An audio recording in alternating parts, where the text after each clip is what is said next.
الحمد للہ وحدہ والصلاۃ والسلام علی من لا نبی بعدہ اما بعد۔ میرے محترم بزرگ دوستو، شب قدر رمضان مبارک کے اخیر عشرہ میں آتا ہے۔ بہت سارے لوگ اس کو 27ویں رات کو فکس کر دیے ہیں، حالانکہ فکس نہیں ہے۔ پورے رمضان میں کبھی آ سکتا ہے، اتنا عام ہے۔ پھر اس میں سے خاص اخیر عشرے میں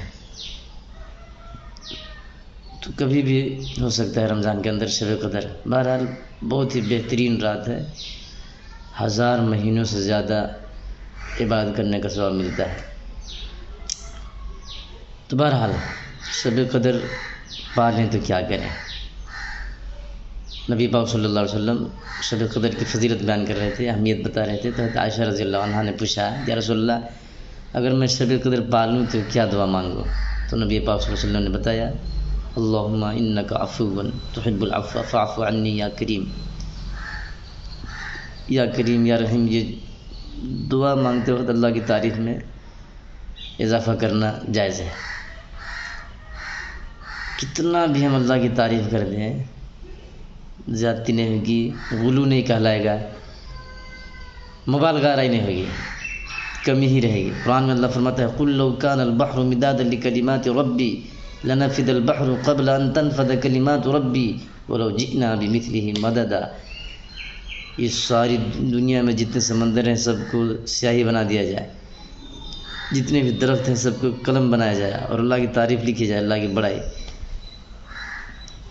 اس سمندر ختم ہو جائیں گے، قلم بنانے کے درخت ختم ہو جائیں گے، اللہ کی تعریف ختم نہیں ہوگی، اور اسی کے برابر دگنا اور لایا جائے سیاہی اور سمندر اور درخت جس کو قلم بنانے کے لیے، وہ سب ختم ہو جائیں گے، پھر بھی اللہ کی تعریف مکمل نہیں ہوگی، اس کا حق ادا نہیں ہوگا۔ تو مبالغہ آرائی اور زیادتی کیا ہوتا ہے؟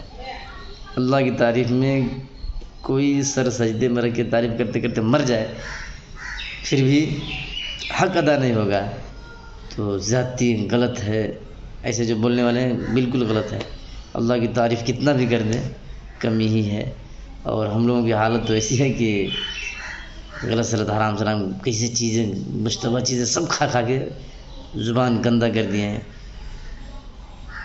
بہرحال دعا مانگے، اگر آپ کو شب قدر مل جائے تو پڑھیں، اللہم انک عفو کریم تحب العفو فاعف عنی یا کریم یا رحیم یا اللہ۔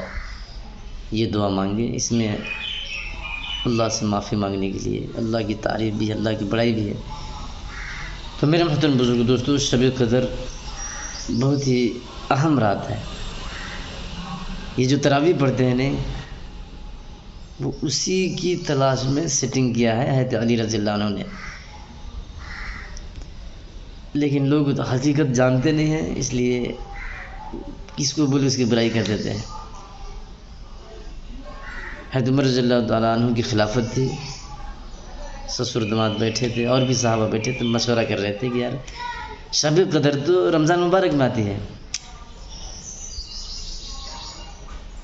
تو ایسا کریں کہ ہر رمضان کو تراویح جو پڑھتے ہیں اس کو ایسے سیٹنگ کرتے ہیں کہ شب قدر میں ان کو عبادت کا موقع سیٹ ہو جائے۔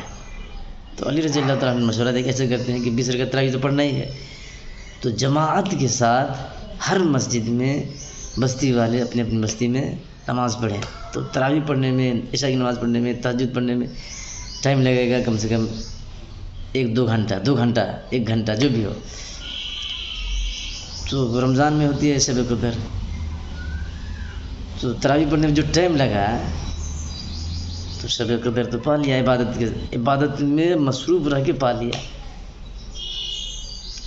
تو علی رضی اللہ تعالیٰ عنہ مشورے کو قبول کر کے عمر فاروق رضی اللہ عنہ نے بتا دیا کہ تراویح پہ کیسے بھی پڑھتے تھے، سب الگ الگ ادھر ادھر، جماعت کے ساتھ پڑھو، مسجد میں پڑھو، ہر مسجد میں پڑھو، ایک امام کے پیچھے پڑھو، روزانہ پڑھو، قرآن بھی ختم کرو، یہ سب کنڈیشن لگا دیا کہ عبادت ایسی کرنی ہے۔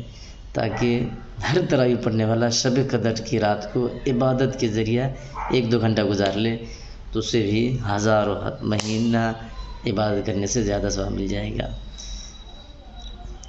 اللہ تعالیٰ ہم سب کو شب قدر کی قدر کرنے کی توفیق عطا فرما دے۔